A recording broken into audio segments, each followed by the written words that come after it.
I'm Gabe Vitalone. I'm 95 years old, and I'd like to demonstrate for you some exercises that I do to keep myself in shape. Okay, one of the basic things about exercising, as I have analyzed it, is that there are really three elements that we can concern ourselves with. One is touch, the other is rub, and the other is move. And I try to incorporate those three things into my own fitness program. So I start out with the getting the body into position for certain exercises. The first one is a neck exercise.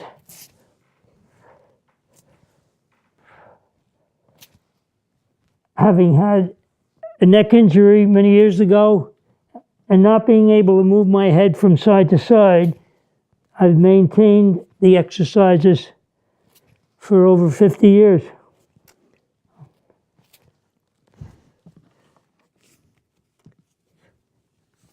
After that, rolling over. And rolling over is essential if you're going to be able to get up off the floor if you should fall. And once you roll over, move.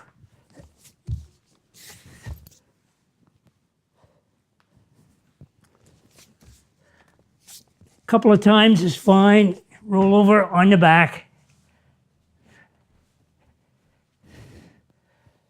First thing I do is touch the whole body, touch my entire body.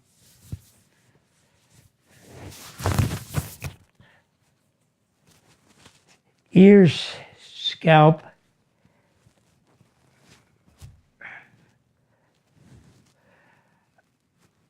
My first exercise on my back is a massage, where I put my left hand in the lower part of my back, small of my back, the right hand back on cervical plexus, the back of my neck, and I rub this for at least 50 counts.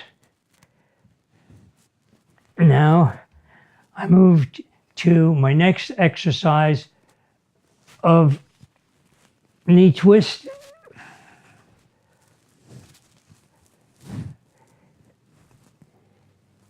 And I do 12 repetitions of each exercise. At the completion, I do a twist, body twist.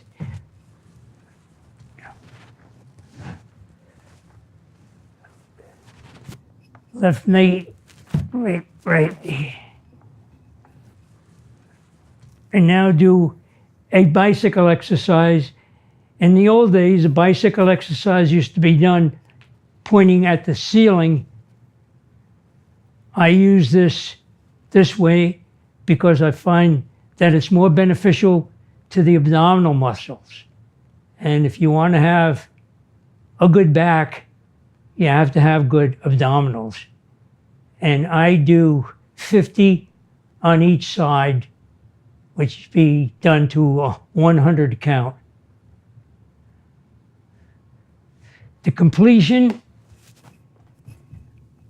turn to my toes, massage each toe several times, force flexion, transverse arch, longitudinal arch, Achilles tendon. At the completion of toe exercises, turn over and assume a fetal position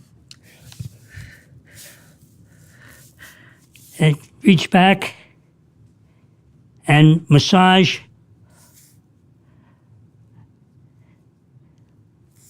and try to get into the thoracic area if you can.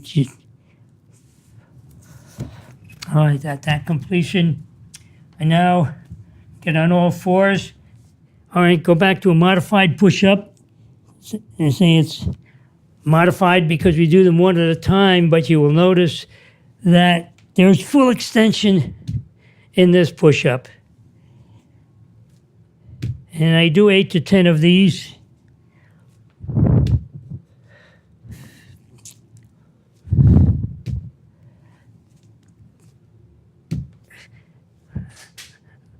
And get up on all fours and do the football lineman's exercise.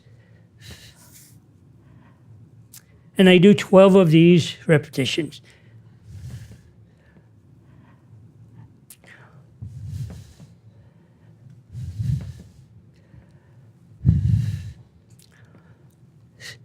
Stay in that position and now do conventional push-ups from a crouch position.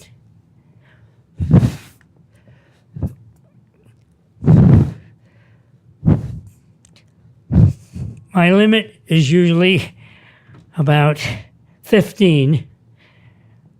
Some days more, some days less.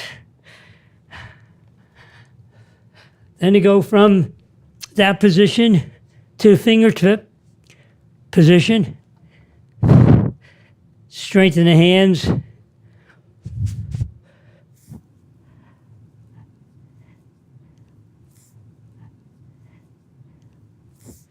Gradual straightening up, followed by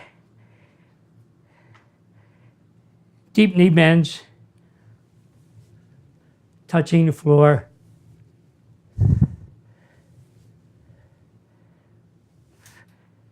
I used to use 3 pounds weight, 3-pound weights. I've worked my way up to 5-pound weights, and I can even do some repetitions with 10-pound weights. You have to find what you can do. I do 10 of these, and you'll notice they're done slowly. And you do them slowly because you don't drop your arms. You use the muscle contractions all the way down. Shortening contraction and lengthening contraction. So doing them rapidly does you less good than doing them slowly. When you do this exercise, don't swing your arms because swinging gives you an advantage. Pulling up the dead weight is better for you. As an old baseball player, I have to keep my arm in shape, and this is a throwing exercise. Shoulder rotation. Another dozen. That exercise can be changed and can be done as a windmill exercise.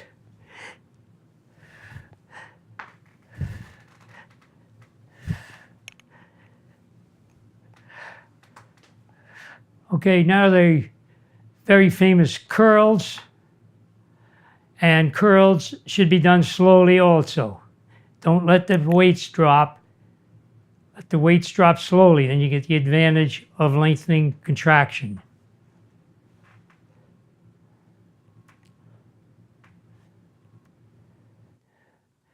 Now this exercise can be done, as all of them can, with heavier weights.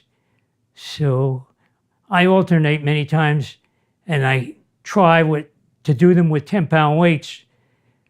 Of course, the 10-pound weights, I can only do a few repetitions. But I'm working my way up so that I can do the 10-pound weights the way that I do the 5-pound weights. And that's it. That's my exercise. The important thing is that you do your exercises. Find out what you can do, and whatever you can do, keep doing it. You challenge yourself. You become the developer of your own program.